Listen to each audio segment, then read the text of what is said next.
In this lesson, we're going to talk about protein folding, unfolding, protein solubility, and the tools of protein purification. Much of today's lesson is really the basis for what biochemists in a laboratory do over and over and over again. So much of being a biochemist is purifying proteins and analyzing their biophysical and biochemical properties. So this lesson may actually be a review of some of the analytical techniques you've learned in an analytical chemistry course, for example, or it might be brand new material, but I want you to know that these are the tools that biochemists use on a near daily basis.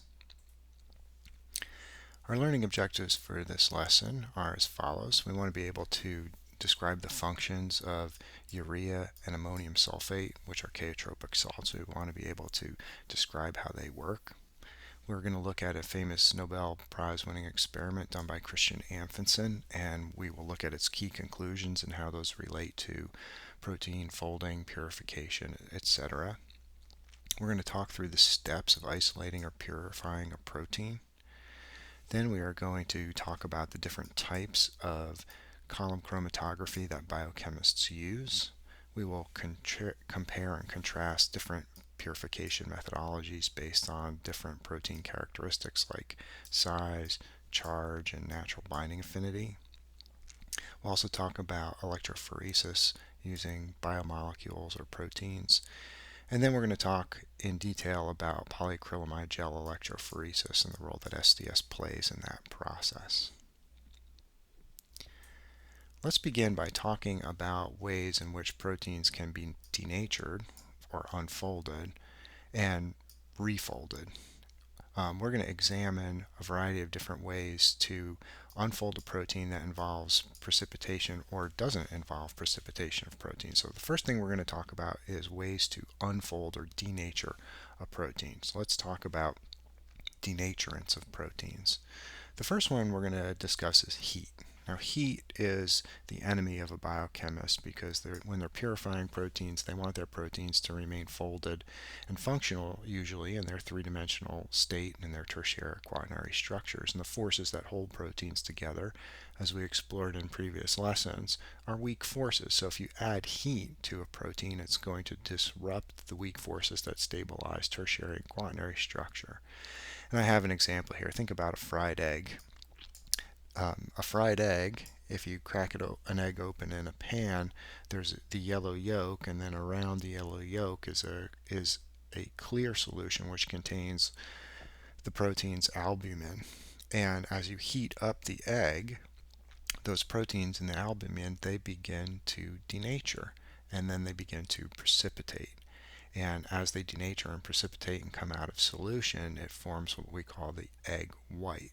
Now this is an irreversible process. Once you heat up a protein and denature it, it tends to be absolutely irreversible. You can't unfry an egg. So as biochemists are working with proteins, they tend to do all of their work either in a cold room, which is 4 degrees centigrade, which is the same temperature as your refrigerator, or they work with proteins on ice baths or ice buckets. So if you're afraid of getting cold, then biochemistry is not the career for you. All right, pH is a way of theoretically reversibly denaturing proteins.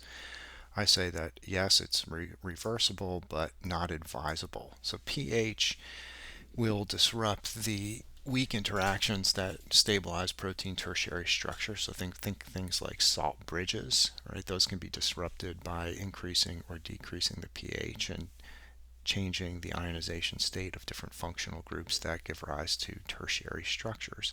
However, increasing the pH too high or decreasing it too low can lead to acid hydrolysis or alkaline hydrolysis of the amide backbone of the protein. So just like heat, protein biochemists are generally very, very wary of heat. They want to keep the temperature with which they work with proteins at a pretty low level. We want to use a pH in general that is commensurate with where we find the protein in the cell. So for example, if you're working with a protein that comes from an E. coli cell, which normally lives at pH 7, you would want to make sure that all of your buffers that you're using have a pH of 7. That's our general rule. Now, a tool that we use outside of a cellular environment, so in vitro, are a class of molecules called chaotropic salts. And chaotropic salts can reversibly precipitate or reversibly unfold proteins. These are of great utility to us in the labs. And the two most commonly used chaotropic salts are urea. So this is a urea molecule over here on the left. This is urea. Urea has been used by biochemists to denature proteins or unfold proteins. Urea is a denaturant. It unfolds proteins, but they remain soluble. They remain in solution, although they are unfolded. Urea has been used since the 1900s, and we still don't have a perfect understanding of how it unfolds proteins. But it's fair to say that urea unfolds proteins by interactions with the amide backbone or the solvation shell of the protein. So it's going to change the activity of the water molecules that favorably solvate a protein, and by changing that activity, urea molecules will cause a protein to unfold. In addition, interacting with the amide backbone of the protein causes the protein to unfold. So this would disrupt, look at this molecule and see how polar it is. If that's coating or interacting with the amide backbone, it's clearly going to disrupt the hydrogen bonding pattern that we find in alpha helices and beta sheets, and then R group interactions. So in summary, we use urea to denature or unfold proteins in solution, but they stay in solution. Ammonium sulfate, which is this molecule, is another chaotropic salt. And ammonium sulfate, it has the ability to precipitate proteins, but when you precipitate proteins, they remain in the folded state when you use ammonium sulfate. So this is a way of removing proteins or salting proteins out of a solution, but keeping them in their three-dimensionally folded state. This is a reversible precipitation. And the way that ammonium sulfate works is by changing the activity of water molecules that solvate the different proteins. So by changing the activity of water, what does that mean? All right, when you add ammonium sulfate to a protein containing solution, you're adding a large molar excess of ammonium sulfate. So these are ammonium ions and these are sulfate ions. And as an example here, a typical protein containing solution that a biochemist might use would have a protein concentration of, say, 10 nanomolar. Right? That's 10 to the minus ninth molar. That's a pretty low concentration. When we want to salt out proteins, precipitate proteins with ammonium sulfate, we add 3 molar, 5 molar ammonium sulfate, so a way molar excess of these salt ions, NH4 plus and SO4 2 minus. And when you add this huge molar excess of ammonium ions and sulfate ions, the water molecules that were favorably solvating the surface of a protein, which is at low concentration, when you dump all of these ions into solution, those water molecules that were favorably solvating the surface of a protein, they are now going to interact with the large molar excess of ammonium ions and sulfate ions, and therefore that's going to destabilize your protein of interest, and it is going to precipitate, right? So ammonium sulfate is also a chaotropic salt, and it will precipitate proteins, but they remain in their three-dimensionally folded state. This is a reversible precipitation with ammonium sulfate. Urea denatures proteins, and the proteins in the denatured state remain soluble, but it is also a reversible process. All right, let's look at thermal denaturation. So over here on the left-hand side, I have a thermal denaturation curve, and we're going to do something with that. So here I say this is a thermal denaturation curve of a protein called BPT1.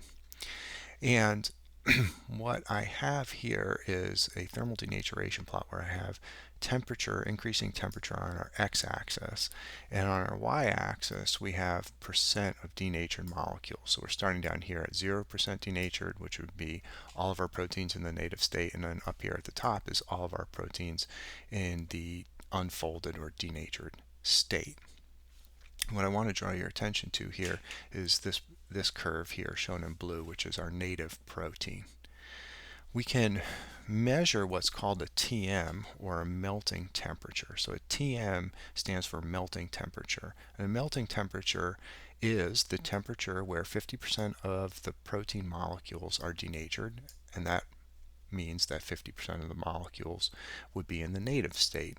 So what is a TM? Well, if we look at this plot that I have up here on the top left, what we see is if you follow this blue line, at 0 degrees centigrade, at low temperature, 0% of the molecules are denatured. And as you increase temperature, you begin to denature the protein. And we get all the way up here theoretically to 100%.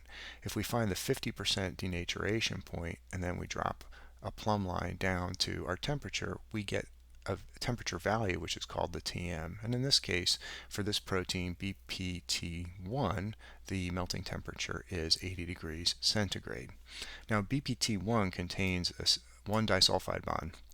It's between a cysteine at position 14 and a cysteine at position 38. So now what I want you to do is I want you to look at these two lines here. So this is our native or wild type BPT1 protein with its disulfide bond at between cis 14 and cis 38. There's a mutant version of this very same protein where the cysteines at position 14 and 38 have been reduced and then carboxymethylated, and that prevents them from forming a disulfide bond.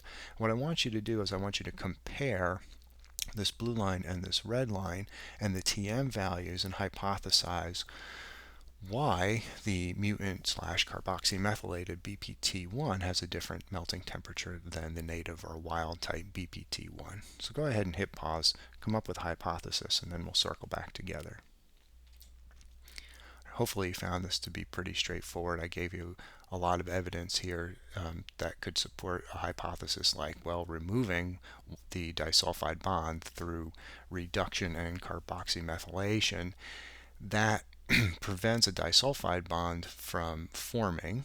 So the only in our mutant slash carboxymethylated BPT1, in its tertiary structure, there are only weak forces that stabilize its three-dimensional structures. It's missing a disulfide bond, so it takes a lot less energy in the form of heat to unfold 50% of the molecules. So note that the TM has shifted to the left at 60 degrees instead of 80 degrees.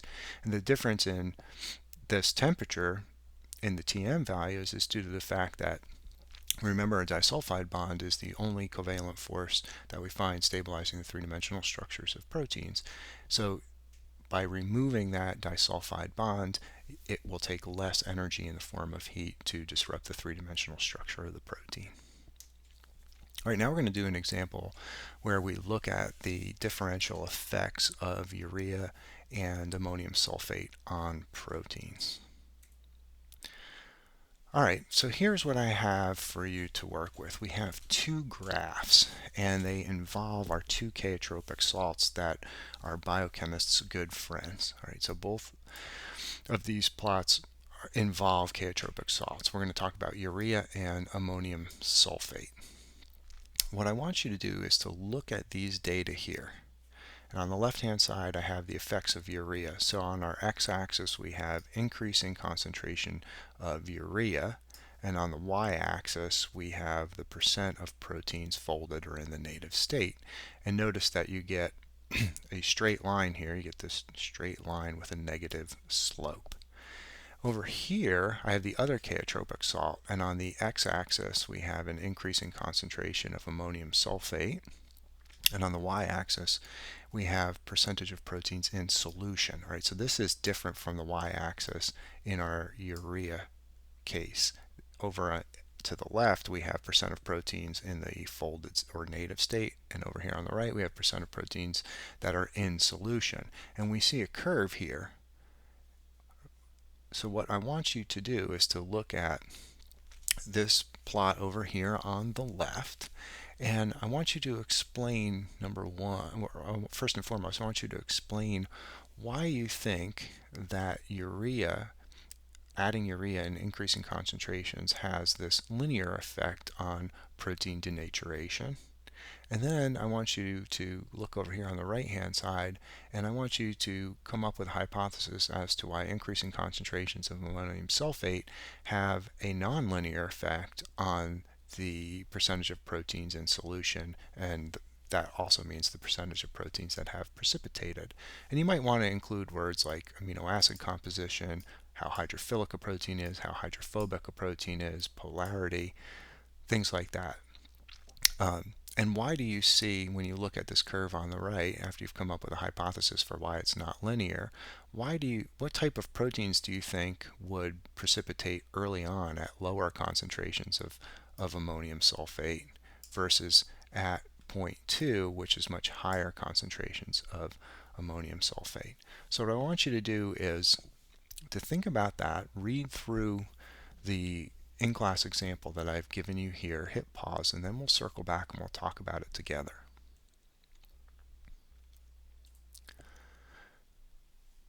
Well, this is a good review of the ways in which these different chaotropic salts affect either the protein itself or the water molecules that solvate the surface of the protein. So let's take a look over here first at the left-hand side where we have concentration of urea versus percent of proteins in the folded or native state.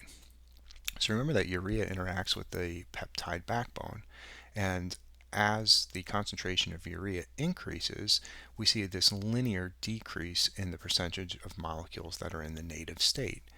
So if you start off with all of your proteins in the native state and you add just a little bit of urea, that just a little bit of urea is only going to partially unfold a small subset of proteins. But as you increase the concentration of urea, because it interacts with the amide backbone, it is going to coat all of your protein molecules by interactions with the peptide backbone, and therefore as you get to high enough concentrations, all of your proteins will unfold and no longer be in the native state. This concentration of urea, for those of you who will go on and become biochemists, we're also talking about molar quantities of urea. So this is generally around 8 molar urea, so a very large molar excess of urea. All right, let's look over here on the right. So now we're talking about precipitation, not denaturation. Ammonium sulfate, that added in molar excess is going to change the activity of water molecules. And it's nonlinear because all proteins are differentially solvated based on their different isoelectric points, or specifically the types and kinds of amino acids that compose different proteins. So some proteins have a greater number of lysine, arginines, and histidines, and we would say that those proteins are very basic. Some proteins have a greater number of aspartic acid and glutamic acids. We would say that those proteins are very acidic. And some proteins are relatively nonpolar, meaning they have very few charged amino acid side chains. So different proteins are going to behave differentially with ammonium sulfate based on how polar, nonpolar, hydrophilic, or hydrophobic those proteins are. So let's take a closer look here at this plot. As you increase the concentration of ammonium sulfate, it will change the activity of water, and proteins will begin to precipitate or come out of solution. The first proteins to precipitate will be the proteins that are the most hydrophobic. Why is that?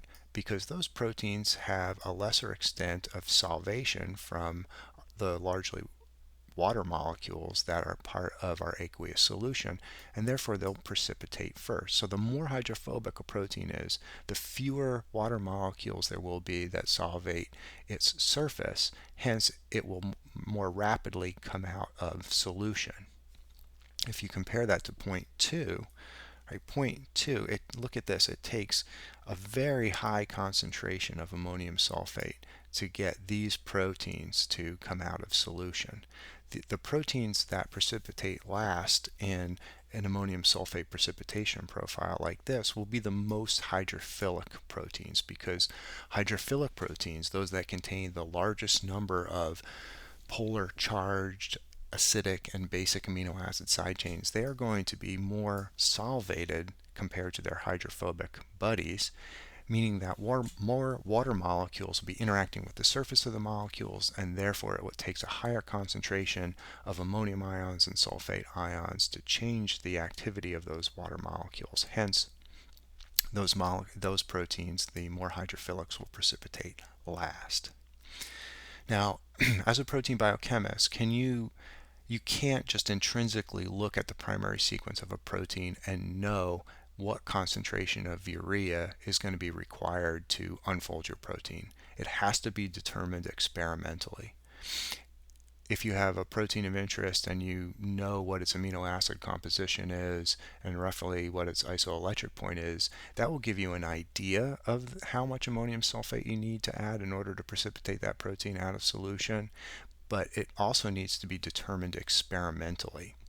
There's no formula that we can use looking at a protein's primary sequence to know what concentration of ammonium sulfate will bring it out of solution, or what concentration of urea will completely unfold it. These are things that need to be determined experimentally by you as a biochemist. All right, so that's how urea and ammonium sulfate work. Now, urea, as I stated, is of great importance to us in a laboratory, but it's also really pivotal that we understand how it functions so that we can understand a really classic experiment. And the experiment was performed by Christian Anfinsen, and this is what's called Anfinsen's experiment. All right, so Anfinsen's experiment is shown here in this particular slide. So let's take a second and talk about Anfinsen's experiment.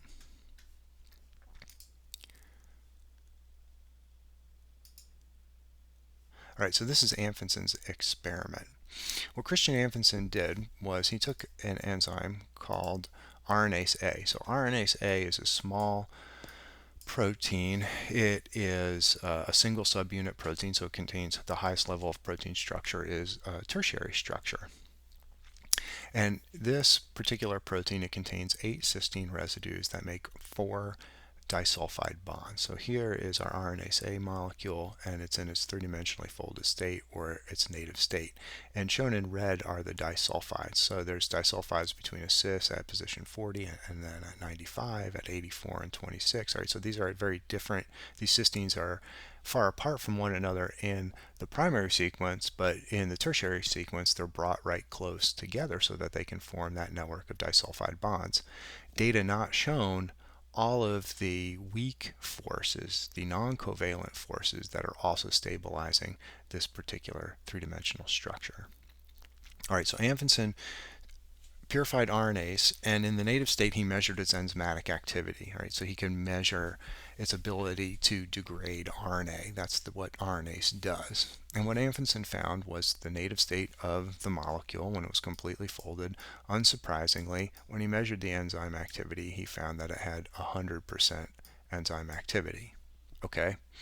Then what he did was he added a reducing agent, which is called BME, or beta-mercaptoethanol. So beta-mercaptoethanol is a reducing agent, and it will reduce all of these disulfide bonds. Then he added urea, 8 molar urea, so a large quantity or high concentration of urea to denature the protein molecule. So he broke all of the non-covalent forces thanks to the addition of urea, and he broke the covalent bonds thanks to the addition of this reducing agent, beta-mercaptoethanol. So here he has this denatured protein molecule, so you can see all the reduced cysteine residues with their thiols or sulfhydryl groups. And then he did what any good biochemist does. He did a control experiment where he measured how active RNase A was in the completely denatured state, and quite unsurprisingly, he found that it had 0% activity. Now this is where things get really interesting. Then what Anfinsen did was he said, well, I know that urea denaturation from urea via urea is a reversible process. So let me remove the urea via dialysis, and then let me oxidize my reduced cysteine residues. And what he wanted to know was, if I do this, if I remove the urea and then I oxidize, what percent of the protein molecules are going to refold correctly back up into this native state? That was the question. He said, what percent of molecules after denaturing and reducing with beta mercaptoethanol, if I remove urea and then oxidize, how many of my molecules are going to refold correctly, and what will that tell me? So this is the point where you might want to hazard a guess to think about, well, what do you think? Is it going to be 0% of the molecules? Is it going to be 50% of the molecules? Somewhere between 50 and 100? What do you think? Hit pause and just write down a number to see what you think. All right. What Anfinsen did was he said, if protein folding is a completely random process. Now think back to our previous lesson where we talked about Cyrus Leventhal and Leventhal's paradox and all the different parameters that we spoke about regarding protein folding as a process. But Anfinsen said, if protein folding is random, then I should be able to calculate the percentage of molecules that can refold correctly. So he said, look, what are the chances if protein folding is completely random that I'll get my native molecule back via the correct synthesis or reformation of my disulfide bonding pattern? So he said, all right, if it's a random process, what are the chances that this cysteine residue here will form the correct disulfide? So specifically, he said, what would be the chances of cysteine 40 finding randomly cysteine 95? And he said, well, it would have a 1 in 1, 2, 3, 4, 5, 6, 7 chance. So that's where 1/7 comes from.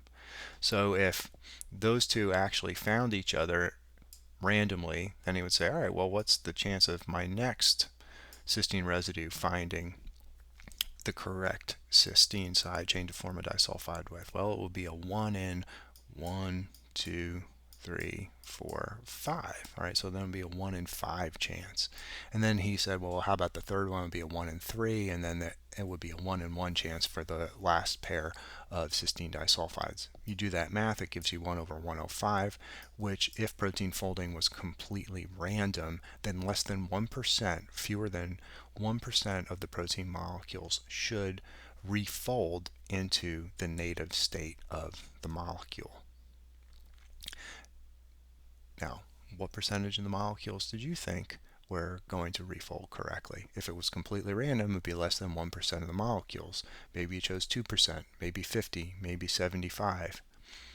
Nearly 100% of the original RNase A molecules refolded into the correct three-dimensional structure. And how did he know that? He was able to assay the activity of the molecule. Remember, it had 100% activity when it was natively folded. It had 0% activity when it was denatured.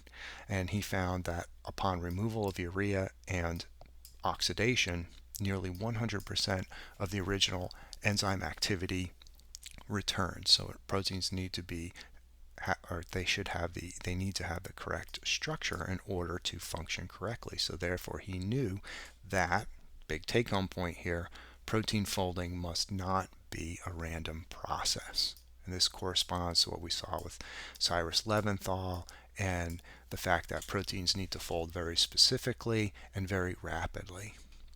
This also told Anfinsen, in alignment with what Leventhal showed, was that the primary sequence, as long as it remains intact, note that Anfinsen did not change the primary sequence of this particular protein. He just took the native molecule and unfolded it. He didn't remove part of the protein or anything like that. Therefore, if you don't perturb or disturb the primary sequence of the protein, it will dictate what higher order structures will form. It will dictate, as long as the primary sequence is intact, where alpha helices will form, where beta sheets will form, and it will bring, the primary sequence will bring, upon folding, it will bring these functional groups that need to form, for example, a covalent bond. It will bring these two cysteine side chains in close three-dimensional proximity so that they can form a disulfide bond. It requires the primary sequence to bring these different cysteine residues, which are far apart from one another in the protein primary sequence, close together in order to yield the correct three-dimensional structure. All right, we're not done with Anfinsen's experiment. Your textbook examines experimental order, or what we call order of operations experiments. So on the left-hand side, this was the experiment we just talked about, where you denature the molecule, then you first and foremost you remove urea, and then you oxidize. So the order of operations here is 1, remove urea, 2, oxidize. Over here on the right hand side, we have a different order of operations. So you reduce with BME, you denature, so you have your completely denatured molecule, but then you reverse the order. In this case, on the right hand side, you're going to oxidize your denatured RNase molecule first, and then remove the urea. And the question is, well, what percent of the molecules will refold into the correct native state? So if you compare the left and right hand side, right, I want you to draw this out and think about whether or not you should get the same results from the experiment done on the right hand side, where you oxidize first and then remove urea. Should you get the same exact result as on the left hand side, where you remove urea first and then oxidize? So specifically, does it matter after you have unfolded your protein and reduced all the disulfides? Doesn't matter if you oxidize first and then remove the urea, or remove urea first and then oxidize. So hit pause, come up with a hypothesis, and then we'll see what the answer is in a second. All right, so as a point of review, in the order of operations here, the removal of urea first, that means the protein is going to fold into its correct tertiary structure. The only thing missing at this point is going to be to quote-unquote turn on the disulfide bonds. So you've brought this protein into its correct globular three-dimensional shape. The only thing missing now is disulfide bonds. All of the other forces, all the weak forces that stabilize the protein's tertiary structure are there. All you need to do is turn on the disulfide bonds. So you oxidized your cysteine side chains, and kablamo, you have your native molecule. All right, well, what if we reverse the order of operations here? All right, this is turning on our disulfides. Let's look at this over on the right-hand side. Here we take our native molecule, denature with BME and urea. Now we're going to oxidize first. Notice that by oxidizing first, that leads to completely random disulfide bond formation because there's no tertiary structure yet. Notice that this protein is completely denatured. It's completely linear thanks to having all of that urea in there. So when you oxidize first, the protein hasn't formed its correct globular three-dimensional shape. It hasn't brought these particular cysteine residues and these particular cysteine residues close to one another in the three-dimensional globular shape yet. Why? Because there's still urea coating the backbone of this molecule. So any disulfide bond formation that you get here is going to be completely random. If you then remove urea, you're not going to get the correct tertiary structure because the random disulfide bond formation will prevent the normal folding process from occurring.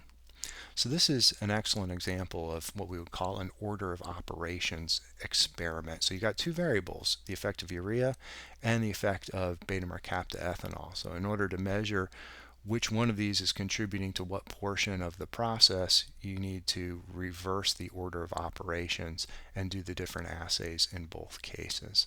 This led to this experiment, and other experiments by Christian Anfinsen unfolding and refolding proteins led to ultimately his Nobel Prize.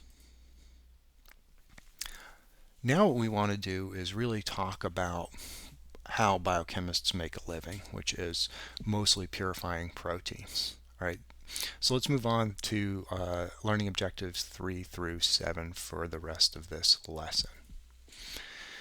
This is the portion of the textbook which is protein expression and purification, and the guided reading questions 1 through 5 that I have here, we're going to endeavor once again to go through all 5 of these in today's lesson, but they are also available to you in your textbook. All right, let's talk about general characteristics of a protein. So every protein has a unique primary sequence, so it has a unique amino acid composition. And depending on how many polars and nonpolars and acidic and basic and the overall length of a particular protein, that's going to change the unique characteristics of a given protein. So some are going to be bigger, some are going to be smaller, some are going to be more polar, some are going to be more negatively charged, right?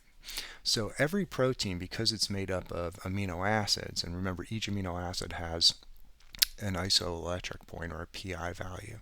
Every protein, because it's made up of amino acids, is going to have an isoelectric point. And an isoelectric point, remember, is the pH where the net charge on the molecule is going to be 0. And this is not only the case for proteins, but for all biomolecules. As the pH approaches the isoelectric point of a molecule, so as pH approaches the pi of a molecule, the solubility of that macromolecule tends to be minimized. It doesn't go to 0, but it minimizes, and it makes it more likely that a protein will come out of solution, right? That's the solubility. Proteins, their solubility is minimized when the pH approaches pi. Therefore, they tend to be more soluble the more charged that they are. So let's look at there are two different types of proteins that we discuss in biochemistry, or two different classifications. So the classification that I use is, are proteins acidic or are they basic? I guess you could have a third where you say is the protein neutral, but generally we talk about a protein being either acidic or basic. So acidic proteins, just like the acidic amino acid side chains, glutamic acid and aspartic acid, they have an isoelectric point of less than 7. So these proteins at pH 7 are going to be very negatively charged because they are rich in the acidic amino acid side chains. So they have lots of glues and lots of aspartic acids. On the other end, we've got our basic proteins. So basic proteins have an isoelectric point greater than 7, and they are rich in things like lysine and arginine and histidine. If you have lots of lysines and arginines and histidines at pH 7, then the net charge on the molecule will be very positive. Now here's a molecule that has an isoelectric point of 6.8, so it's just barely a little bit acidic. And notice how the net charge on this molecule, right, so its isoelectric point is 6.8, so this would be the pH where the net charge on the molecule is approximately 0, and this would minimize its solubility. As you decrease pH, as we go to the left here, right, the protein is going to get more positive. Its surface charge is going to get more positive. So you can think about the amino acid side chains that are on this particular protein. If it has lots of lysines and arginines and histidines, those are going to be positively charged here, and they're only going to get more positively charged as you decrease the pH. If you have see this red portion, red means negative charge, blue means positive charge. This red portion of the molecule, that means there are glutamic acids and aspartic acids that are part of this molecule, and at pH 7 they would be negatively charged. But as you decrease the pH, you begin to protonate those asp and glue side chains, and therefore the protein loses those negative charges as the asp and glue side chains protonate, and therefore the protein will get more positive, and vice versa. So as you increase the pH, you begin to deprotonate lysines and arginines and histidines, and as you go up in pH, the net charge on the molecule gets more negative. And this is why proteins are more soluble as you get away from their isoelectric point, because going up in pH or going down in pH increases the magnitude of the charge, whether it be positive or negatively charged. And the more charged a molecule is, the greater the net charge on a molecule, the greater its solubility. All right, so here is an example of the different extremes. So this would be high pH, right? At high pH, we have a highly soluble protein molecule because we've stripped all of our protons off of our amino acid side chains, or basically all of our amino acid side chains. So it's very negatively charged, and therefore water molecules are going to favorably solvate it. It's going to be very soluble. Here at low pH, we've gone in the opposite direction. So we've protonated the majority of our side chains, so the net charge on this molecule is going to be overall positively charged, and it will similarly be very soluble. At this point here, this is the isoelectric point, so this is where our pH is equal to our pI. Notice that the net charge on the molecule is 0. So the number of positive charges is equal to the number of negative charges, which means the net charge on the molecule is 0, and therefore its solubility is minimized. So here in this bottom right, we have solubility going from not soluble at all to very soluble up here. So this is increasing solubility on your y-axis, and then on your x-axis we have pH. And for all proteins we get this U-shaped curve when we do a solubility titration like this. So at low pH and high pH we have a maximum of solubility, right, up your way up here, and as you get closer and closer towards the isoelectric point of the protein, you begin to minimize your solubility. Solubility doesn't go always to 0, but it is minimized because the net charge on the molecule is approaching 0. As a biochemist, the first order of business is to purify a protein. So specifically, you need to get the proteins that are inside the cell you're working with outside the cell. So there's lots of different ways to prepare a protein extract or to break open the cells that you're working with, and that's going to vary depending on what type of cells you're using. So if you're using bacterial cells or prokaryotes to make your protein, that's going to differ from using a eukaryotic tissue culture system. But below are some common methods that are used in both situations. So one way to break open cells and force them to release their proteins into your protein purification buffer is through a process called sonication. And there's a machine called a sonicator which pulses the cells with high frequency sound, and it causes them to split open. It's a very commonly used technique by biochemists. It's very efficient, and it tends to not be too damaging to the proteins that you're interested in. There's also enzymatic methods and physical forces that you can use to break open cells. So lysozyme, that if you have a prokaryotic system, the enzyme lysozyme will break down bacterial cell walls, and after you add lysozyme, you can freeze and thaw the bacterial cells, and once they lose their bacterial cell wall thanks to the addition of lysozyme, the freeze-thaw causes the cells to expand and contract, and causes them to break open. That's a fairly aggressive way of breaking open cells. I greatly prefer sonication. There's lots of different ways to break open cells. So using mild detergent, that's commonly used in tissue culture scenarios where you add just a little bit of a detergent like SDS or Tween or something like that, and that will disrupt the plasma membranes in the eukaryotic cells. You can also grow up plant cells, or you can even take fruit flies. Knock them out, put them in a mortar, add liquid nitrogen, and then grind them up with a pestle. It's a very aggressive methodology for preparing a protein extract, but all of these are used to a greater or lesser extent. Now, protein purification is all about fractionating the protein that you're interested in away from all the other proteins in a cell. So if you're interested in one protein in a cell, so let's say you're interested in bacterial RNA polymerase. In bacteria, there are about 3,000 in an E. coli cell. Let's just say there are 3,000 proteins that are found inside the cell. And let's say you're interested in one protein. which is RNA-P, which is RNA polymerase.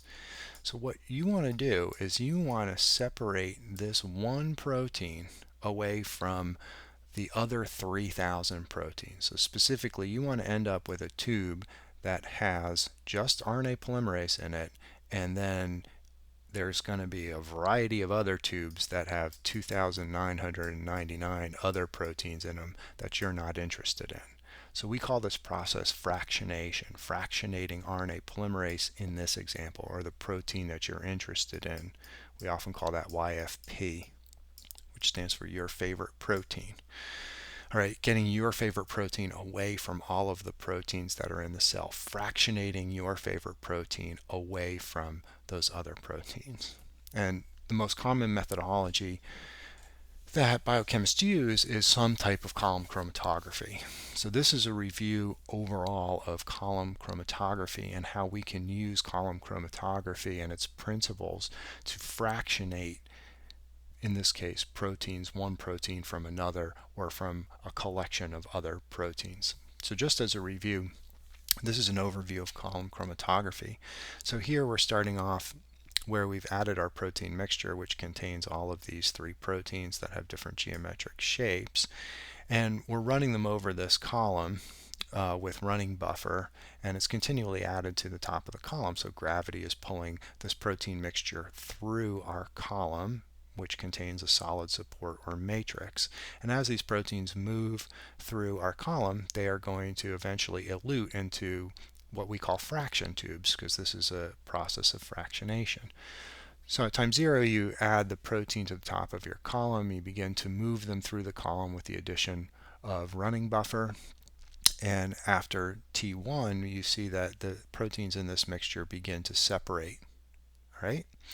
And at time T2, notice we've gotten good separation now between the different types of molecules, the square one, the circle, and the triangle. And we are collecting every drop that comes off of this column. So at time T2, what we're getting in our fraction tube is we're selectively fractionating away this square protein from the red protein, the circle, and the triangle protein. And then we continue to add running buffer throughout this entire process. We let a little more time go by, so time 3. And now by the time we get to time 3, all of the square protein has eluted from the column, and now we're ready to start collecting what's coming out of the column next, which is this red protein, which has been separated now from the triangle blue protein. And then we let some more time go by, and we are able to collect the triangle blue protein. So we have different fraction tubes that contain our different proteins now. So we have fractionated or separated these proteins from each other. And this is what biochemists do. We load a protein mixture onto a column, and that protein mixture comes from the lysate that we made when we broke open the cells that we were making our protein in. So now what I'm going to do is I'm going to shift over to a video which shows the different types of column chromatography that we use in biochemistry.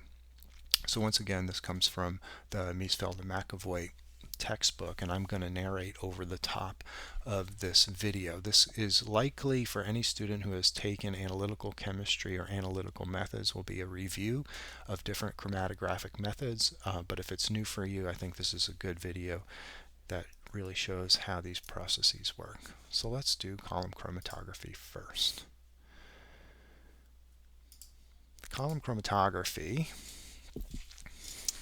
All right, so column chromatography is a method that we use in protein purification. And a mixture of protein is going to be added to a column containing a solid matrix. As the mixture flows through, proteins are separated based on their different chemical or physical interactions with the column matrix. Column fractions are then tested for target protein activity, or you can measure their absorbance at 280 nanometers, and that will tell you the approximate concentration or amount of protein in a fraction tube. So we're going to talk about 3 types of column chromatography: gel filtration, ion exchange, and affinity chromatography. Gel filtration, which is also called size exclusion chromatography, it uses porous beads as the solid matrix of our column, and the pores in the beads are large enough to allow for small proteins to pass through. but it excludes large proteins which flow in and around the beads. So as a result, large proteins flow through the column much faster than small proteins, which take longer and slower paths through the numerous paths created by the pores. The second method is called ion exchange chromatography, and it uses a charged column matrix to separate proteins based on their overall charge, whether it be positive or negative. Note that in this example, this is a negatively charged matrix, and it's used for cation chromatography, but proteins can also be purified using a positively charged resin, which is called anion exchange chromatography. So here, a positively charged protein is attracted to the negatively charged bead, and the negatively charged proteins are repelled by the negatively charged bead and move rapidly through the column. Uncharged proteins will move through a bit more slowly. As a result, the positively charged proteins move slowly while the negatively charged proteins and uncharged proteins flow through the column much more quickly. After the negatively charged and uncharged proteins have flowed through the column, an elution buffer, which contains sodium chloride, is added, and that will displace the protein from the column beads and cause it to elute into our fraction tubes. The third type is called affinity chromatography. It's highly specific. So a ligand with a high affinity for the target protein is conjugated to the solid support, which is our bead in our gel matrix. Then the target protein will specifically bind to the matrix, and non-specific proteins will flow through. So when you pour your protein containing solution over the top, proteins that naturally bind to the ligand will stay bound. And in order to elute them from the column, you need to add ligand in its free form to displace them from your column matrix. You can also use salt or urea in order to elute them from the column.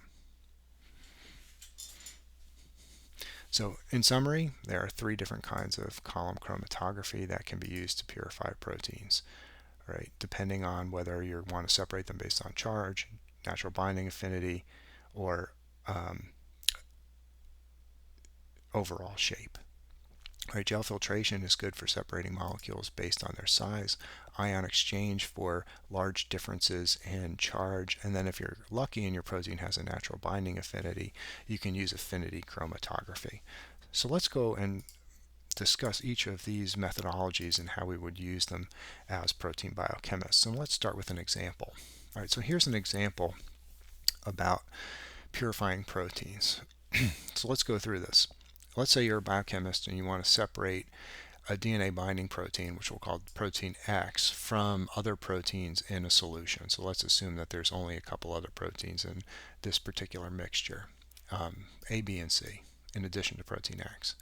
And here are the following properties. So here are the isoelectric points of each of the proteins. Here is their molecular weight. So this is M sub R, means molecular weight. It's synonymous with molecular weight. And this is their natural binding affinity. So note that protein A is a little bit basic, it's pretty big, and it has the ability to bind to DNA, whereas protein B is very acidic and is much smaller than protein A, and it also has the ability to bind to DNA. So what I want you to do is to look at these different characteristics, and then let's look at A here, and I want you to hypothesize if you wanted to just separate protein X, which is this one, from protein A, which is this one up top, what type of chromatographic technique would you use? Gel filtration, ion exchange chromatography, or affinity chromatography? So go and think through the different methods that we just discussed and hypothesize which one you would use to separate protein X from protein A. Hit pause and then we'll come back and we'll discuss it as a group. All right, the best way to separate protein X from protein A is by using size exclusion or gel filtration chromatography. So notice that there's a big difference in molecular weight with protein X versus protein A. So protein X has a molecular weight of 22,000 grams per mole, whereas protein A has a molecular weight of 82,000 grams per mole. So gel filtration or size exclusion chromatography is an excellent way of separating big proteins from small proteins. You need a really big difference in molecular weight to use this technique. This is a review of how size exclusion chromatography works, and if we were using from our previous example separating protein X from protein A, remember that one protein was really big and one protein was really small. So you would take your mixture of protein molecules, and we're going to use colors in this case, and you would add them to the top of your column, and this is our porous matrix, that is our gel filtration solid phase. And as these molecules begin to move through the column, thanks to the addition of a running buffer, notice that the smaller protein molecules get caught up in the porous matrix of our gel filtration solid support, whereas the larger molecules, they are excluded from these interior channels in the solid support. Hence this is also called size exclusion chromatography. So these bigger protein molecules, they don't get caught up in this network, so they move pretty quickly in between the two beads. Hence, bigger proteins move more rapidly through the gel filtration column compared to smaller proteins. So as this column continues to run, the biggest proteins will migrate the fastest. So the first protein to elute will be the biggest proteins, or the proteins with the largest molecular weight. And if you are able to measure the amount of protein in a chromatogram, the first peak in that chromatogram would correspond to the proteins that are largest in size. And then as you continue on with this process, the next group of molecules to elute would be those that are of, let's say, medium molecular weight, so mid-range proteins. And notice you'll have two distinct column fractions, different test tubes here. This contains your big protein, this will contain your medium-sized protein. And then the last protein to elute will be the small proteins. Right, so this small protein, it took a much longer time to get through the column because it had to, every time it encountered a bead, it had to work its way through this porous matrix. So in summary, big proteins elute first, medium proteins elute in the middle, and small proteins elute last using gel filtration chromatography. The bigger the size difference between your protein molecules, the better separation you're going to get using size exclusion or gel filtration chromatography.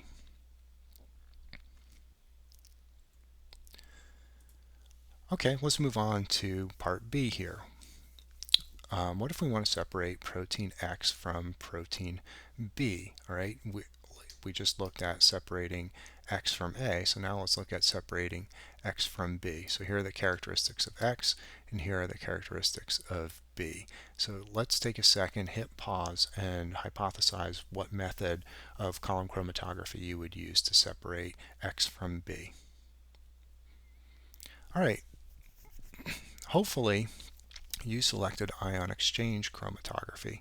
So ion exchange chromatography is a very effective way of separating proteins that have different isoelectric points. So if you look at protein B, it's very acidic. So at pH 7, protein B would have a very heavy net negative charge, whereas protein X is roughly neutral at pH 7. So there's a big difference in isoelectric point. Notice that protein X and protein B have basically the same molecular weight, right? So there is a little difference in molecular weight, but that's not big enough to exploit using gel filtration chromatography. Here you've got a big difference in the pi values, or the net charge on these molecules. So the best type of chromatography to use here would be ion exchange chromatography. Now, let's talk a little more about ion exchange chromatography. So ion exchange chromatography, as we saw in the video, the way that it works is by exploiting the charge difference between proteins. And there are two different types of ion exchange resins or solid phases that we can use in ion exchange chromatography. There are positively charged resins, which there's one shown up here. This is a positively charged resin called DEAE. diethylaminoethane, it's got a positive charge on it. So negatively charged molecules, negatively charged proteins, or anions are going to bind to this positively charged resin. Hence, our positively charged resins, we say that we would use these for anion exchange chromatography. Down here on the bottom, there are negatively charged resins. So this is a CM column or CM resin, which stands for carboxymethyl, but notice it's got a negative charge here. And so positively charged resins, positively charged proteins will bind to this resin electrostatically, just as up here with our DEAE, negatively charged molecules will bind to this resin. So the strength of the electrostatic interaction here is what will allow us to fractionate different protein molecules from one another. These two different resins are very commonly used in the biochemist's toolkit. So just quickly, let's review. Let's look at, let's say we've got a negatively charged resin, so like our CM resin or carboxymethyl resin that we saw up there. So if you have just two different proteins, one positively charged and one negatively charged, you can imagine when you put them over the top of this ion exchange column, this CM column, these positively charged proteins are going to stick to your positive support, or to your the positively charged proteins are going to stick to the negatively charged resin. All right, so remember the resin, the solid phase, is negatively charged, hence positive proteins or cationic proteins will bind to it. These negatively charged proteins, they're going to be repelled by the solid phase or this negatively charged resin. So they're going to move very quickly through this particular resin. All right, if you just run these proteins over here, the negative ones will quickly move through the column, and now you've got these yellow proteins, the positively charged ones, stuck to your solid support. So how do you get them off of the column? How do you elute them? Well, the gentlest way to do it is to add sodium chloride in solution. So sodium chloride in solution is Na plus and Cl minus. This is where the ion exchange part of ion exchange chromatography comes in. So as you add Na plus and Cl minus, your Na plus molecules, all right, so your sodium ions, these are each positively charged. They are going to exchange with your cationic protein molecule, and they are going to, and therefore it will release from the negatively charged protein resin. So you've exchanged one cation for another cation. And as you add higher concentrations of Na plus and Cl minus, that will quickly remove all of our protein molecules from the solid phase.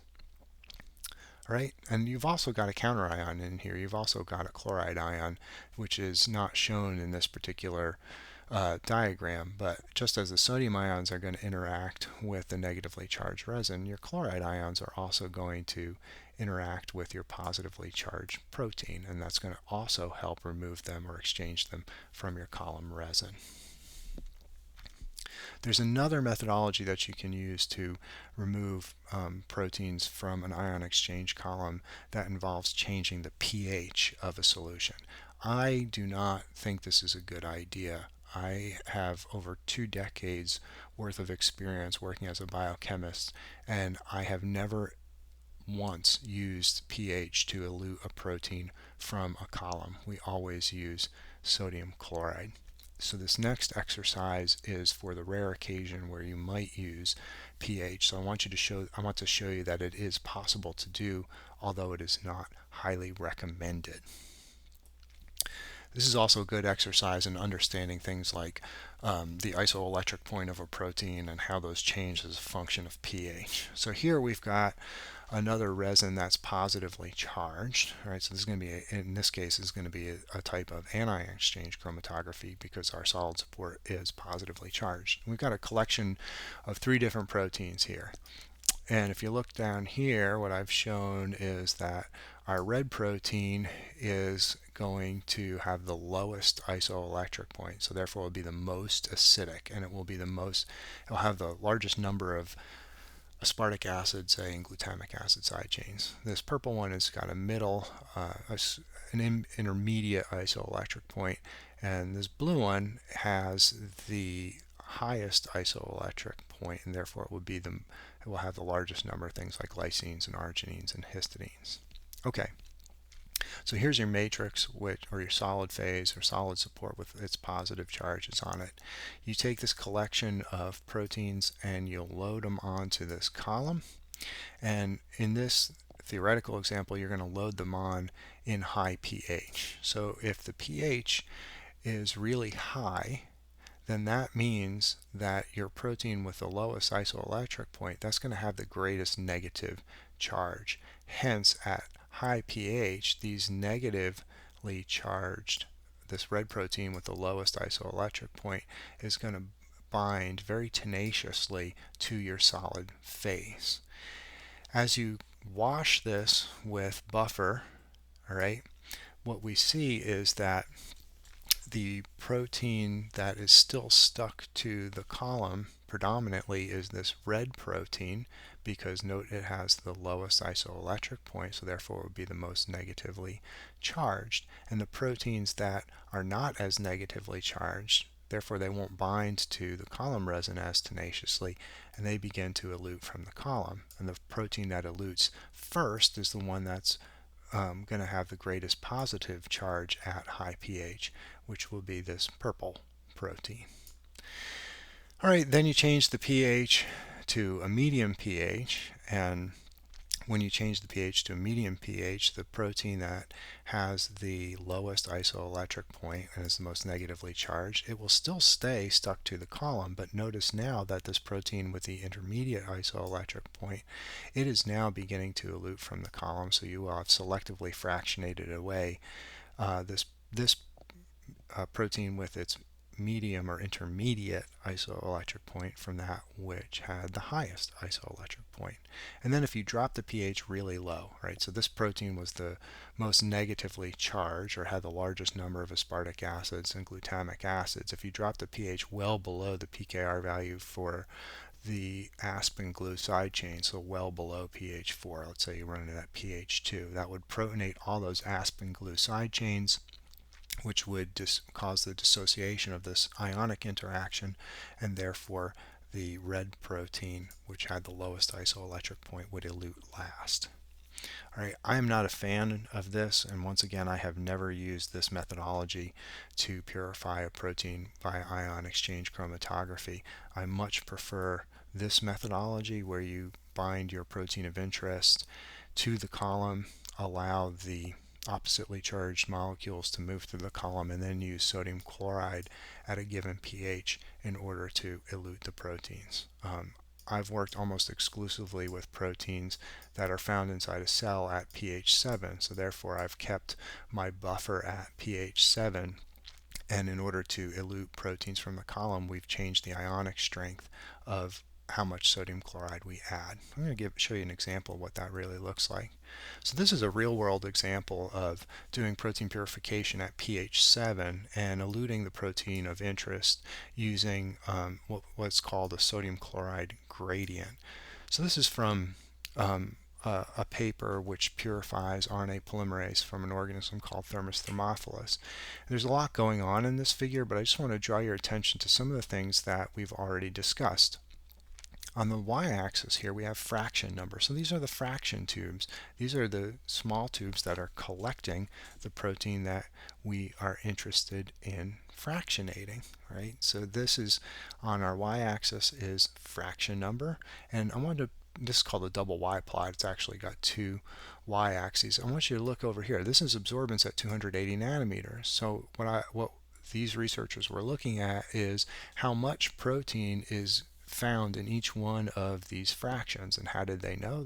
They measured the absorbance at 280 nanometers. So during this protein purification chromatographic run, they were able to determine the amount of protein in every single one of these fractions. And if you look at this tracing, what you see is that there are several different peaks.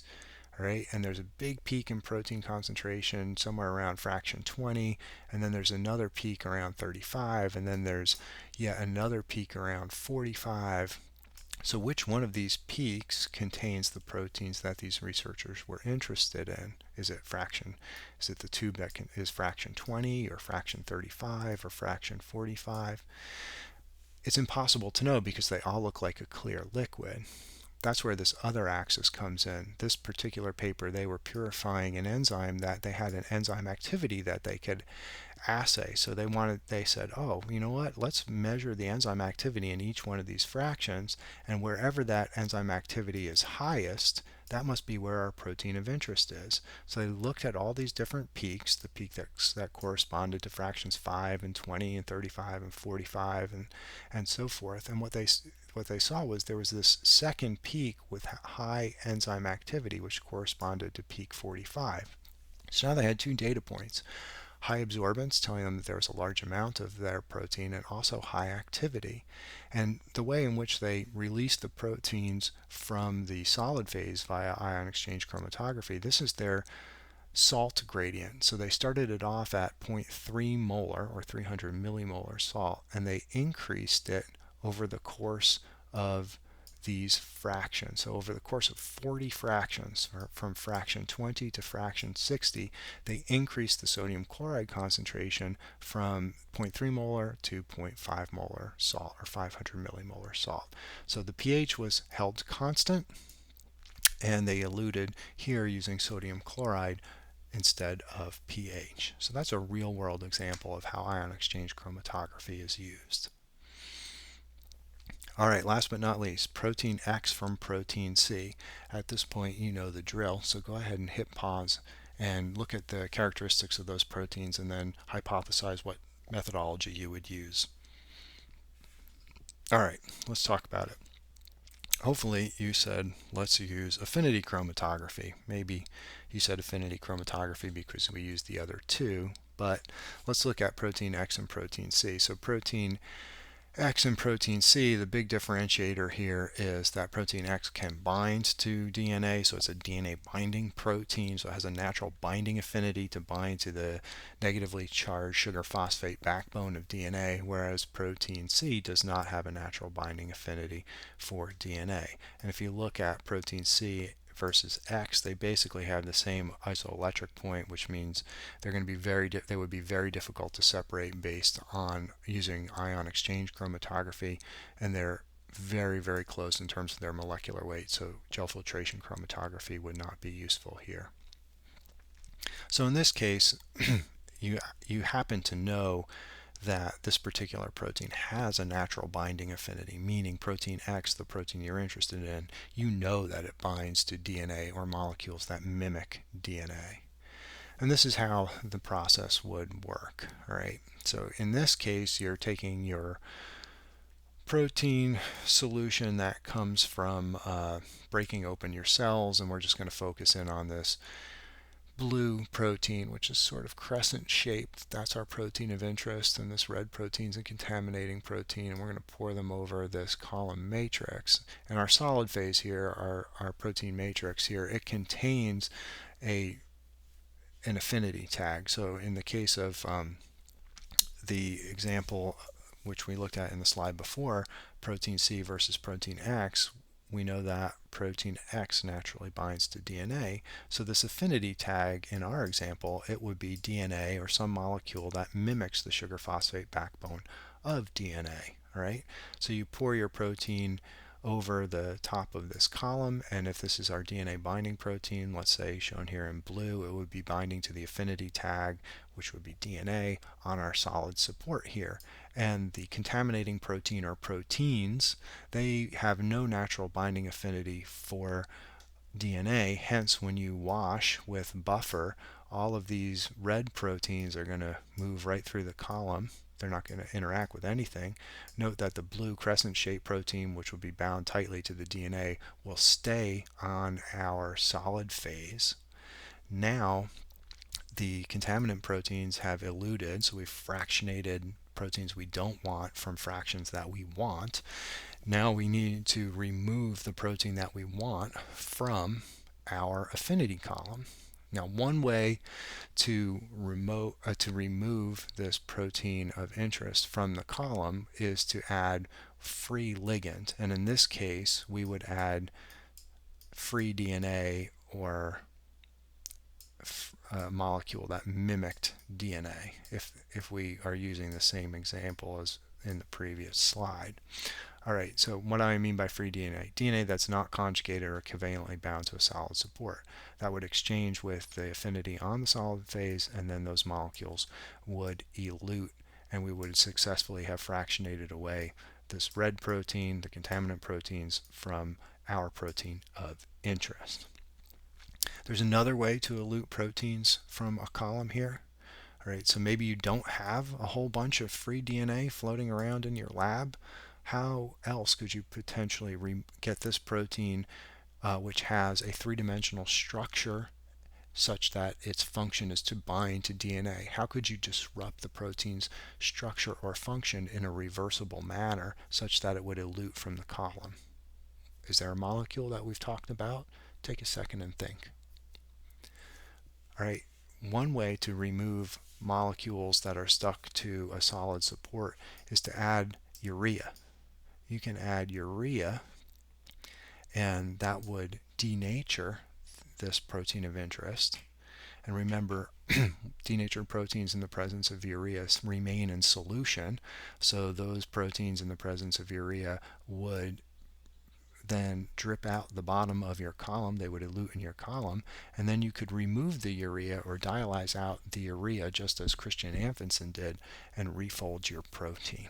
All right, so there's a variety of different ways to go about removing the protein from your bound column. The first would be to add natural free ligand. In this case, it would be free DNA, or to add a denaturant like urea. We wouldn't use ammonium sulfate here because ammonium sulfate is another form of ionic addition, so we would probably use urea. All right, these fraction tubes, you can end up having lots and lots and lots of them. So let's take a look here again at this particular ion exchange chromatographic run here. This figure shows that there are 60 fractions, so 60 different fraction tubes. And the question is, well, where is the protein that you as a researcher are interested in? Each one of those 60 different fraction tubes just looks like a clear liquid. So you have to have some way of knowing what is in each of those fraction tubes. So that brings us to not a method of purification. This is a method of visualizing proteins. So how do you know what proteins or protein subunits are in a particular fraction? You need to have a method to visualize. And the way that we visualize is to take a little bit of each fraction. So each fraction tube might contain 2 milliliters, and you will take a small amount of that, maybe 20 microliters, and use a technique called SDS page in order to be able to visualize the protein content of a particular fraction. So visualizing proteins. Remember that proteins are charged molecules, therefore they will migrate in an electric field, so we can use electrophoresis to separate molecules. But there's a problem. Will acidic proteins, so proteins with an isoelectric point less than 7, and basic proteins, proteins with an isoelectric point greater than 7, will they migrate in the same direction or manner in an electric field? So think about this for a second.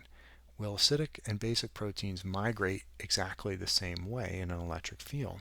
The answer to that is no. In an electric field, the way that molecules move via electrophoresis is based on a variety of different characteristics. So the first characteristic is the size of the molecule, the second characteristic is the shape of the molecule, and the third is the charge, right? So whether it's positive or negative, or how positive or how negative. So those all affect the electrophoretic mobility of molecules. Well, all proteins have different sizes and different shapes and different charges. How can we possibly separate those molecules uniformly? The answer to that is to try and confer the same shape and charge on all of your protein molecules so that you can separate them just based on size. So how do you confer the same shape and the same charge on all your protein molecules? This is where the molecule SDS comes in. So SDS page, this is an acronym. It's a type of electrophoresis and is performed in the presence of SDS, or sodium dodecyl sulfate. And page stands for polyacrylamide gel electrophoresis. It's the porous matrix that we're going to push these protein molecules through with an electrical current. So SDS performs a really unique purpose. So this is the structure of SDS right here. So SDS, this is the dodecyl part of it. It's an amphiphilic molecule, so it has a negatively charged region, and then it has this long hydrophobic region. And what the addition of SDS does is it confers the same overall shape on all of our protein molecules. So we're going to look at a video of this in a second. So if we can add SDS and therefore confer the same shape on all of our protein molecules. Remember, we had size, shape, and charge. That were our three variables. If we confer the same shape on all of our protein molecules, then we only have two variables left, size and charge. All right, well, what about charge? The cool thing about SDS is it binds to proteins with a specific stoichiometry. So one SDS molecule for every two amino acids. So SDS binds to the peptide backbone of DNA with a very specific stoichiometry. And what this does is it disrupts all of the non-covalent forces that hold the protein together. So by SDS binding to the polypeptide backbone, it does two things. One, it confers the same overall shape on the protein molecule by unfolding it. So proteins go from being globular to being roughly linear in the presence of SDS. And because SDS binds and it sticks to the protein backbone in a very specific stoichiometry, it confers the same charge to mass ratio on all proteins. So look, the addition of SDS, it conferred the same basic shape on all of our proteins and the same charge, or more specifically charge to mass ratio on proteins. It confers a negative charge with a specific stoichiometry on our particular proteins. Okay, cool. Now we can use polyacrylamide gel electrophoresis to separate molecules based on size. If they all have the same shape, roughly linear because we coated it with SDS, and the same charge to mass ratio. Just a real quick example of what charge to mass ratio means. If you had a protein that was only 2 amino acids in length, then knowing the stoichiometry of SDS, it would bind one SDS molecule with its associated -1 charge for every 2 amino acids. And that would mean its charge to mass ratio would be a -1, which would be its charge, divided by 2 amino acids. So that would give you minus 0.5 net charge. Well, a protein that's 2,000 amino acids in length, it's going to bind a whole heck of a lot more SDS. But because it binds with this specific stoichiometry, notice that the 2,000 amino acid protein would bind 1,000 SDS molecules, so it would give it a net charge of -1,000 divided by the 2,000 amino acids. So its charge to mass ratio is equal to -0.5. So these two molecules, they have effectively the same charge. By that we mean charge to mass ratio. So what we can do using electrophoresis is we can separate these two molecules based on their size. All right, so SDS is this really cool molecule in that it binds to proteins, it disrupts the non-covalent forces that hold proteins in its globular shape, in their globular shape, so therefore they become linear. And in addition to doing that, they also end up having this net negative charge, or the same charge to mass ratio. So let's look at how this process works. And again, I'm going to narrate over the SDS page video that comes from Biochemistry by Miesfeld and McAvoy. So let's take a look at that. We need to sign in first.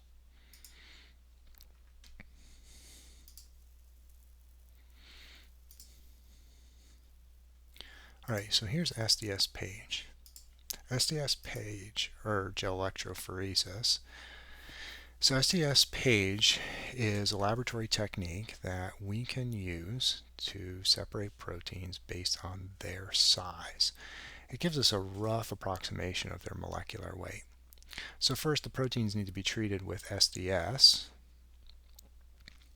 SDS denatures unfolded proteins, or denatures the folded protein and disrupts secondary structures. And then those negative SDS molecules coat the peptide backbone of the protein. So now all the proteins have the same overall negative charge and the same charge to mass ratio. Now we can separate big proteins from small proteins.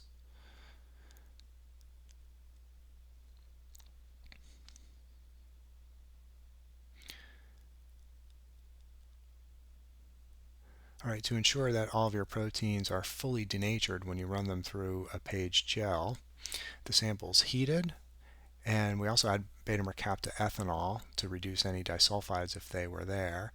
And then you apply an electric field. So up here is the negative pole and down here is the positive pole. So proteins, because they have bound SDS, they're going to move from the negative pole to the positive pole.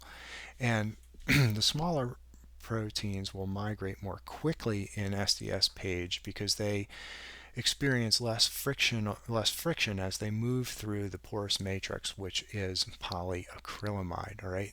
So when you look at proteins in polyacrylamide gel electrophoresis, the proteins that are the largest have the least electrophoretic mobility, and the proteins that are the smallest have the greatest electrophoretic mobility. So small proteins will end up down here towards the bottom of the gel, and large proteins will end up here towards the top of the gel. All right, so let's just go back one more time and look at SDS doing its thing. All right, so here's our protein molecules, and we're adding SDS. SDS is going to disrupt the non-covalent interactions that are in the protein's three-dimensional structure, and by doing that, SDS will coat the peptide backbone, confer the same charge to mass ratio on all of our proteins, and therefore all of our proteins will have the same charge to mass ratio and will have the same shape, so we can separate them based on size. All right, so here we have a larger protein interacting with SDS.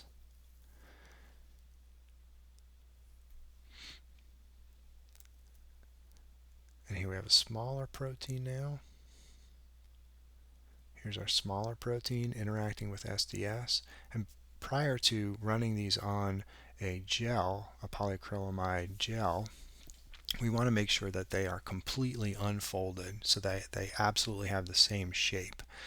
And to do that, here's our protein containing solution. This contains SDS, of course, but we also add beta-mercaptan to it. So just in case a protein has disulfide bonds, you want to make sure that you reduce those disulfide bonds. So in that case, we always add beta-mercaptan. And just to make sure all the proteins are completely unfolded, they are boiled just before they are loaded onto the gel. So all the proteins have a net negative charge because of the SDS.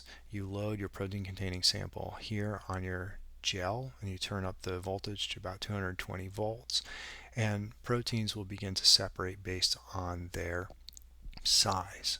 All right, so all proteins are going to move in the same direction from the negative pole towards the positive pole. But what separates these proteins, big ones from small ones, is how much friction they experience as they move through the polyacrylamide matrix. So the polyacrylamide matrix is a series of pores. It's a polymer. And what this electrical current is doing is it's squeezing those proteins through this porous polyacrylamide matrix. The more friction a molecule experiences, the slower it will move. So bigger molecules, they move much more slowly in this electric field because they have a greater frictional coefficient, or they experience more friction as they're being pushed through this porous matrix. Whereas smaller proteins move much more rapidly because they're much smaller and therefore they experience less friction. So if you look over here now, here's our protein sample, and the big ones, notice large proteins, they move much more slowly because they have a greater frictional coefficient, and the smaller proteins move more rapidly. So larger proteins are always going to be towards the top of the gel, and smaller proteins will always be down towards the bottom of the gel. All right, let's look at some polyacrylamide gels. All right, once again, this is the polyacrylamide gel electrophoresis setup. biochemists run tons of polyacrylamide gels. All right, um, this is an, an electrophoresis setup where you have a power source, negative pole, positive pole. Proteins are always going to move from the negative towards the positive thanks to the addition of SDS molecules. And I want you to take particular note here of electrophoresis, where large proteins run and where small proteins are. So larger proteins, remember, because they have a higher frictional coefficient, they travel a smaller distance, so they will always be towards the top of the gel, whereas smaller proteins will travel a greater distance and they will be farther away from the top of the gel. All right, so this is the opposite of how big and small molecules move in polyacrylamide gel electrophoresis versus size exclusion chromatography. I don't want you to confuse the two. Many a biochemistry student has confused the two, so make sure that you are able to differentiate how big and small molecules will move through size exclusion chromatography, which is a method of purification, versus in polyacrylamide gel electrophoresis, which is a way of visualizing proteins that are in our individual fractions. Now, when you're done running this gel, proteins aren't naturally blue in color, so you have to, it's absolutely clear, and you have to stain it. And the type of stain that is used, so here on the left hand side is an actual polyacrylamide gel after it's been stained. After you run the gel, it's absolutely translucent. It looks like this portion of the gel. So in order to be able to see these blue bands, we add a dye, which is shown over here. This is called Comasi blue. And Comasi blue contains these aromatic rings which give it its blue color, and Comasi blue stains all proteins blue. So you have to stain an SDS gel and then destain it in order to get these contrasting blue bands which correspond to different proteins of different sizes. So if you look over here, we always have a molecular weight marker. We buy this from a company that sells us, oh, okay, this particular solution contains proteins of known molecular weight, so 202 kilodaltons, 121 kilodaltons, 79 kilodaltons, and 42. This serves as a reference point for us. So let's look at this particular lane here called the lysate. This is all of, lysate means you took a cell and you lysed it, you broke it open, and these are all these individual bands, all of those bands, those correspond to protein or proteins of a given molecular weight or size.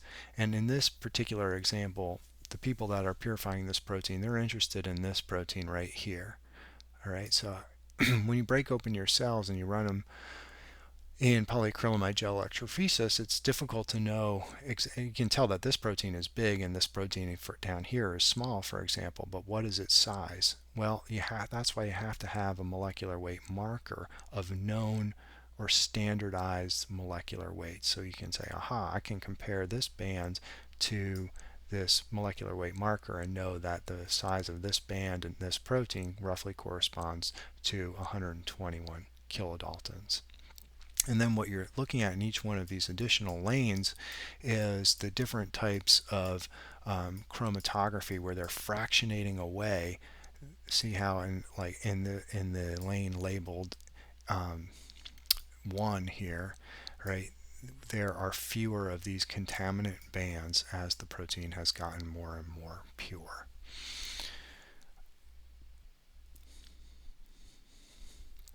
Now what I want to do is to do a thought experiment where we bring together the ideas of what is SDS, what is beta-mercaptoethanol, and what is polyacrylamide gel electrophoresis. So here's what I want you to do. We've got an example here where we've got a protein that has a known molecular weight. Right? We figured out its molecular weight using something like gel size exclusion chromatography, and we know that its molecular weight is 120 kilodaltons. And let's say this is theoretical now, so let's say you figure out a way to run this protein on a polyacrylamide gel using a couple of different conditions. So in lane A here, what I want you to assume with lane A is that in lane A you have added SDS, so this lane A is going to be in the presence of SDS, so remember what SDS does, but no beta-mercaptoethanol. So remember what beta-mercaptoethanol does. In lane B, I want you to assume that you have added both SDS to your protein containing sample and you've added beta-mercaptoethanol to your protein containing sample. And in this last lane we have a size standard, right? So this last lane is our size standard, and we know from the manufacturer that this top band should be 60 kilodaltons, this band here should be 40 kilodaltons, this one's 35 kilodaltons, and this one down here is 20 kilodaltons. So let's look at our experimental. In lane A, which has SDS in it but no beta-mercaptoethanol, we observe one and only one band, and that band is roughly at 60 kilodaltons in terms of its size. In lane B, in the presence of SDS and beta-mercaptoethanol, we see one band and a second band, and this band here has a molecular weight that corresponds to 40 kilodaltons, and this band down here has a molecular weight that corresponds to 20 kilodaltons. So now what I want you to do is I want you to use geometric symbols to draw what the subunit composition of the native protein must look like. So what I want you to do is to use geometric symbols. So let's say that's one protein subunit, and I want you to determine how many protein subunits there are. So use different shapes, so like a circle and a square, and ascribe to them different sizes. So for example, let's say you look at these data and you say, well, I think there's a subunit in there that's 10 kilodaltons, and the data lead me to believe that it is attached via non-covalent interactions to a second subunit that is, let's say, 20 kilodaltons, and then there might be a disulfide bond somewhere between this 10 kilodalton and one that's, say, 5 kilodaltons. Right. So what we're going to do is we're going to use the data here to tell us what the three-dimensional structure or subunit composition is of this protein. Remember, in lane A you have SDS but no beta-mercaptoethanol, so remember what beta-mercaptoethanol does. And then in lane B you have both SDS and beta-mercaptoethanol. The total molecular weight of your protein is 120 kilodaltons, and I'll give you a hint as you get started on this. This is 60 kilodaltons. All right, you see one band, which is 60 kilodaltons. The total size of this protein is 120 kilodaltons. What does that tell you? If you look at lane B, you have one band that's 40 plus another band that's 60. All right, one band that's 40 and one band that's 20. All right, what is 40 and 20 sum to? Does that help you understand lane A? And does that help you understand the total molecular weight of the protein?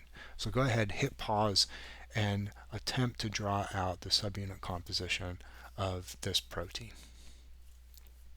All right, hopefully you've come up with something, and your drawing may look a little bit different than mine, but what's important here is that the data that you use, or that the model that you draw has data that are consistent with what we observe over here on the left hand side with our SDS, with our page gel. So here's my subunit composition. Right, the way that I did this was I have 4 different subunits.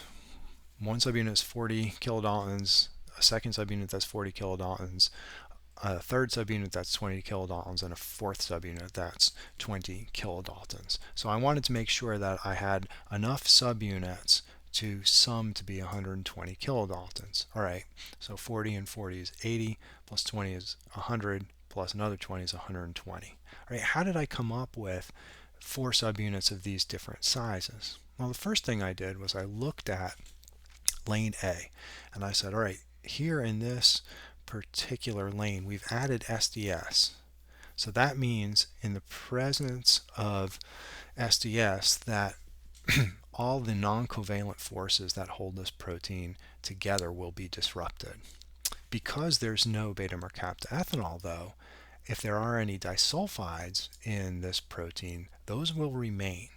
All right, so SDS only disrupts non-covalent interactions.